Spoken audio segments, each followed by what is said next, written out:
Okay, so here we are again. Wow, it has been at least like 6 months since the last time I did something like this. The last time that I did one of these videos, I went insane when I was making the painting, and I went insane when I was making and editing the video. And those were, say, 4 or 5 months apart. This time, it's all done in one go. No wait time, no dormancy, no nothing. We just went at it, and there it was. All finished at the end. I even got some peers to give me their thoughts on the process. Not only that, but since I have my head on straight, the job went a lot smoother, kind of, sort of, yes. Anyway, that's where we're at there. I also should know I did not watch my language in this video, so, you know, sorry grandparents, sorry aunts, uncles, etc. To everyone else, fuck off. And that's that. Without further ado, let's get into it, shall we? So I went over this project looking at it as a benchmark piece, a reflection of everything I've done since the last summer video. In between that point and now, I filled a boatload of sketchbooks, worked on a lot of stuff with cubism, studies with cubism, also portraits in that regard, shots at narratives, painted a water bottle for my brother. Recently, I've started dabbling with watercolor, making invented landscapes, cubist portraits with watercolor. I list all these things, but I wasn't sure if the term benchmark piece was adequate a title for this project. And if we're being real here, I am never sure about anything. So I took a couple days staring at this blank canvas during spare time, glanced at it in the garage, took a peek at it whenever I left the house, and I can't figure out what my background's gonna be. So I'm just gonna say screw it, because I've done that before and it didn't fail. So why not? Enjoy the time lapse that follows. What followed was a session of non-objective procrastination. I wasn't intending on replicating anything in particular, just mixing something interesting and then going at it. But even after I had my fill, I still wasn't really feeling anything pulling me toward, well, anything. So I took a few days to ponder what direction to take, and then I figured it out. I don't know why it hadn't come to me before, but I have had this sketchbook that I've been filling out for like past year and a half or so. It's got like a bunch of benchmark stuff in it. Stuff where like I broke through and discovered something. And one of these sketches is gonna be the one that's gonna go on here. I'm gonna take a second and examine this. We'll come back, figure out what we're gonna do.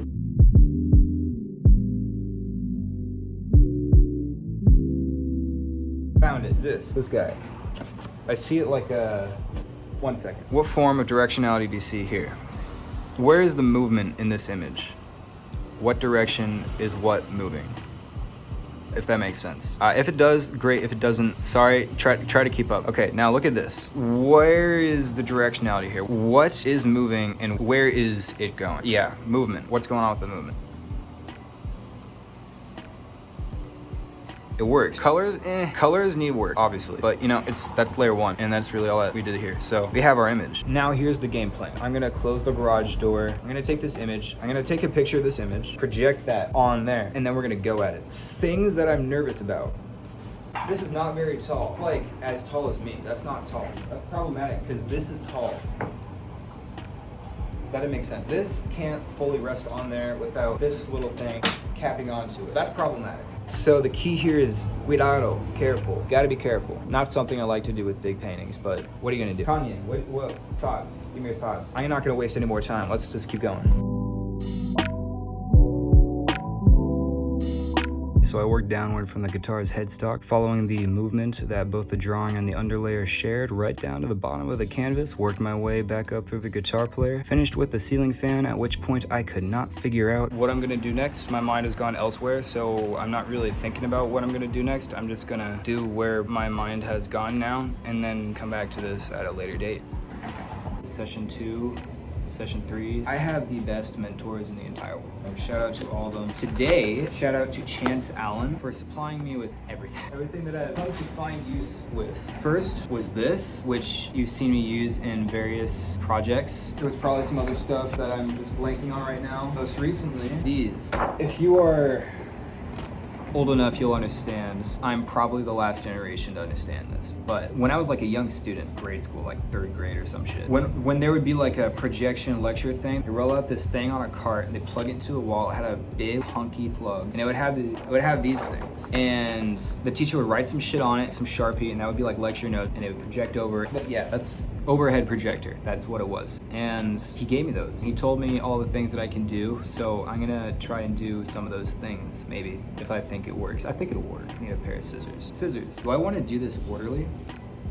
No, I don't. At least not this time around. Let me tell you guys, I was stoked as all hell to try these laminated sheets out. My excitement, however, got the best of me. I didn't take so many things into account, such as the many reasons why canvases kind of suck. Sorry, canvases don't suck. I just don't like how not durable they are. I just value panels because they're competent. They can just take stuff with little amounts of paint, and I would have had to do the exact opposite if I continued with this course of action. I would rather not waste paint, so I said to hell with that. Settled with rubber scrapers and palette knives, my usual weapons of choice. Spotted the floor with some brush work. Unfortunately ran out of time, so I had to cut it short. So much for trying something new. Anyway, next day I tried something new. We're going to try and go more towards synthetic cubism than analytical, which most of my history in cubism is analytical. We're gonna try and tackle the wall. I don't know what color it's gonna be. I will figure out what color it's gonna be. While he's busy figuring that shit out, I'll say this for those of you who are wondering what the differences between analytic and synthetic cubism are. Don't even trip about it. It deserves its own video, and that will happen sometime in the future. As far as I can tell, I only experimented with the collage aspect of synthetic cubism, and I'm still not sure I utilized it correctly in that regard. However, I did accomplish what I wanted to with that collage aspect, so we'll move on to what I'm doing on the screen. I took out some of those sketchbooks that I've filled up through the past year, tore out some of those pages or pieces of pages, plastered them to the canvas with the oils that I was using to paint, and then slather a layer of paint over it to address the rest of the image. You might be asking, what are you doing? Like, what's going on in that head with the whole sketches and whatnot? Don't worry about it, I'll tell you later. Session 6, 7, 5. Last time we cut it off, we were collaging. I was doing the whole synthetic cubism vibe, something like that. So we're gonna keep on doing that now.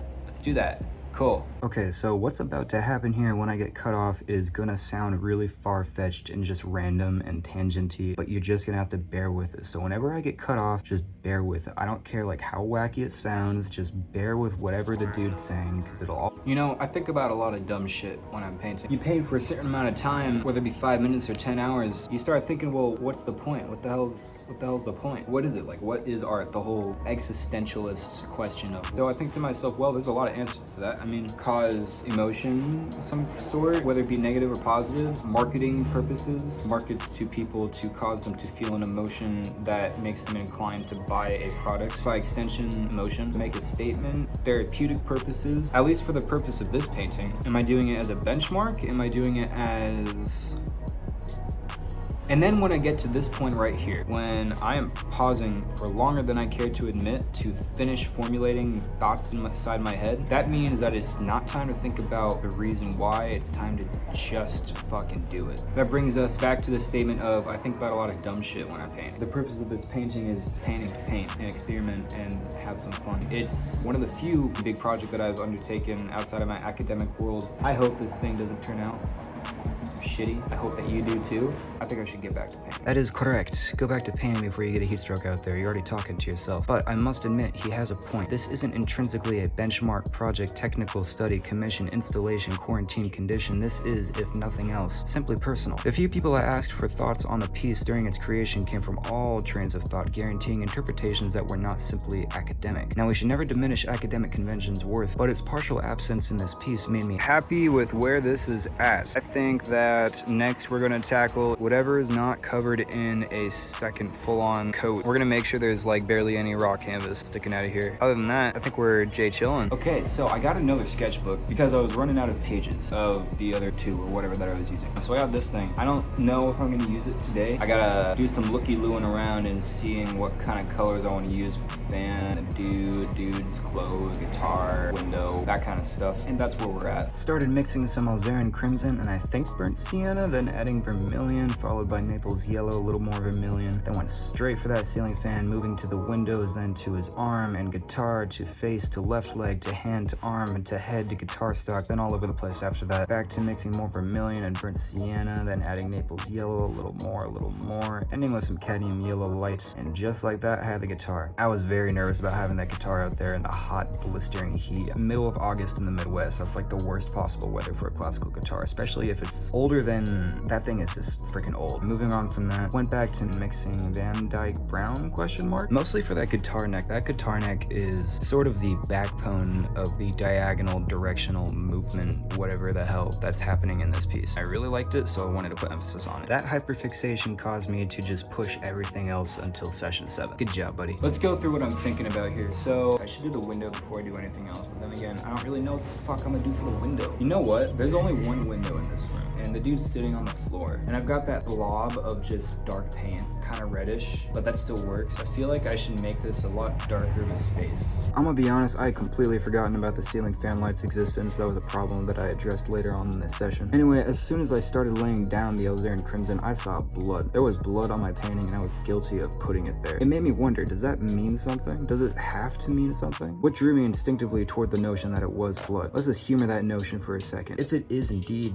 human juice, what's happening here? Is he lamenting the gruesome death of a loved one? Is it the weird taste in house paint? Random, that is what we call an Easter egg in a painting. But never mind that, session 7 made leaps and bounds regarding texture, gestural mark making, sketch page application utilizing text, doodles. Where the buckets was all this progress hiding before? The answer is, it doesn't matter. Let's go find some more. Hey look, an Easter egg. We're at a good spot, honestly. We really are. Listen, I like the color blue, and I like what's going on the edges of certain surfaces in the image, but I don't like the blue that's on the ground. What else is there? Many things, actually, but I had tunnel vision for that blue in the floor. Mixing began with some leftover cerulean blue, adding burnt sienna, followed by, I think, Alizarin Crimson, snagging the rest of that titanium white, mixed some more of the resulting hue so that I'd have enough paint to factor in the sketchbook pages, went straight for that blue in the floor. I was not vibing with that blue in the floor. The rest of the session was just raw canvas coverage. I must confess, I'm not proud of how long it took to cover the entire canvas. I don't think it hindered much overall, but it's just a personal thing for me. I like to get the full layer down without gaps as soon as possible in the first session if I can. I don't know, it just bugs me. Ah, yes, speaking of bugs. Good morning, you little shit. Right, well, there's only a few odds and ends left that I see. Paint the damn guitar pick.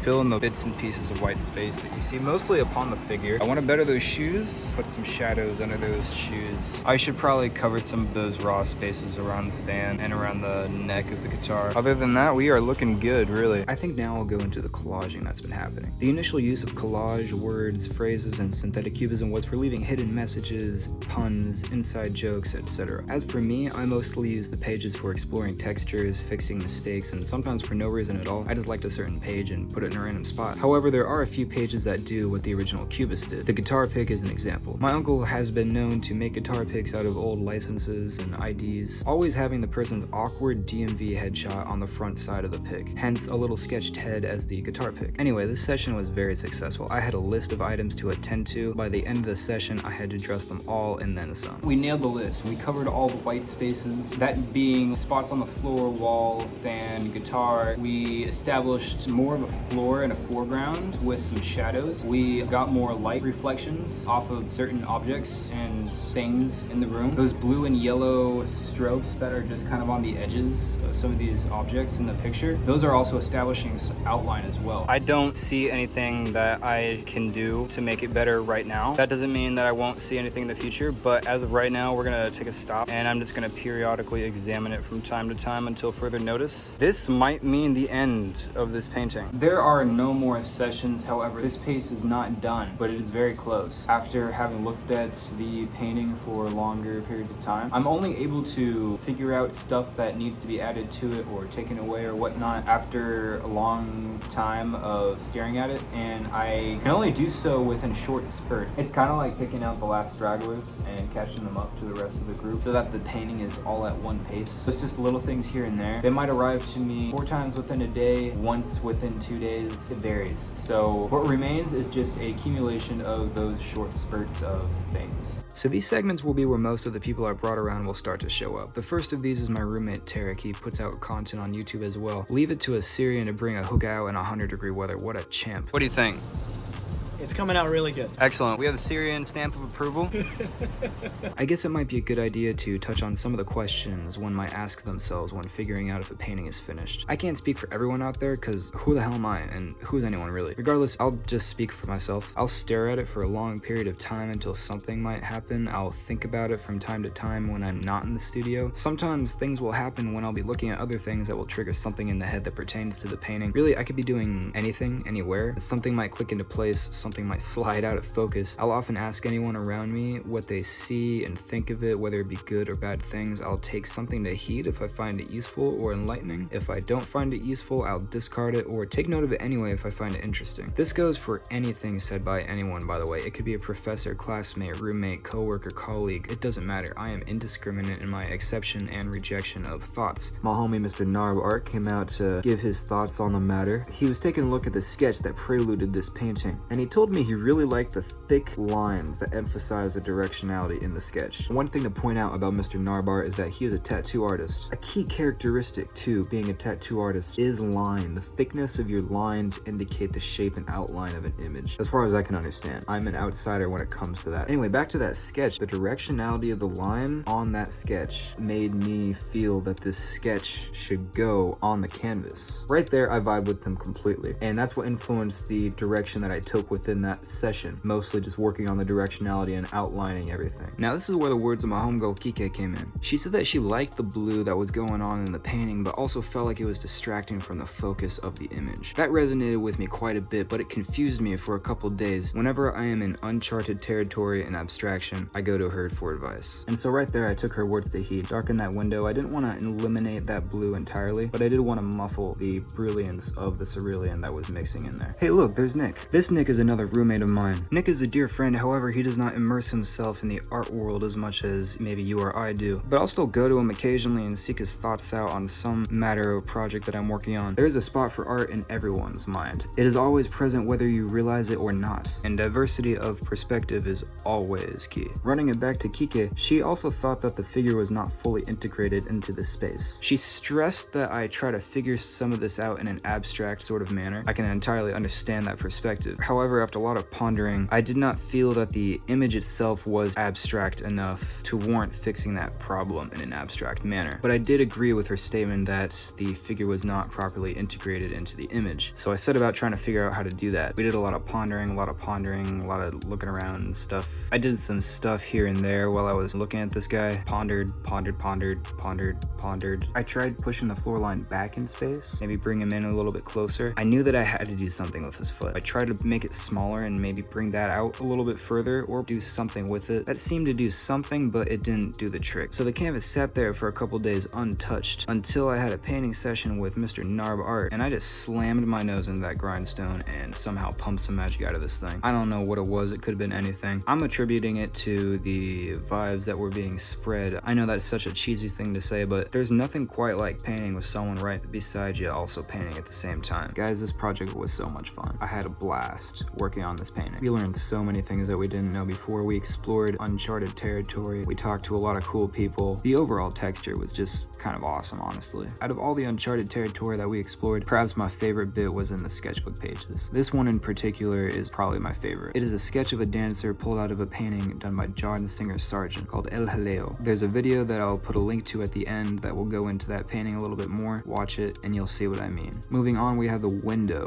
The window itself is covered in sketch pages. Did that on purpose. It was by design. Most of my sketchbooks that I filled throughout the year were done outside of my place of residence. I did them on the go whenever I was at one of my jobs, whenever I was in school, even at parties, I would bring sketchbook pages. I'm known for doing that. So it's really no surprise that I'd put a lot of emphasis on a link to the outdoors from inside this little dark hole of a room. Another bit of exploration that we did was in light and light reflection. We found that in strokes of blue and yellow that you see along the outlines of the objects in the image. And that's another thing too. Outline was a function of those strokes. So it was a double function. It was multitasking, so to speak. Many things popped in and out. The left hand and the headstock, they're popping out, whereas the sound hole and his right hand window, they're all popping inward. It's kind of nonsensical in that regard, but we like it, you know? Then we have the movement in the image, the directional movement, going diagonal all across the painting. I don't know why, but we were very attracted to that. We really liked that a lot. And remember, that came from from that sketch. That's what was emphasized in the sketch. So we tried to translate a little or a lot, depending on how you want to look at it. But yeah, this was a very fun project. I had a lot of fun with this project. We kind of knew what we were doing, sort of. To conclude, I don't know what else to say. I hope you enjoyed watching it. For sure, another will come next year. I don't know if one will come in between, but I'll probably do another art history video. If you liked what you saw and you want to see more, like and leave a comment, hit that subscribe button. Links to all the artists included in this video are in the description, and so are any other credited persons. If you want to see some art history content, go on over to your left. That video is on the painting I mentioned earlier done by John Sargent. If you want to see more of this nonsense, go to your right. There's some fun stuff there. That should be it, guys. Alright, let's boogie on out here.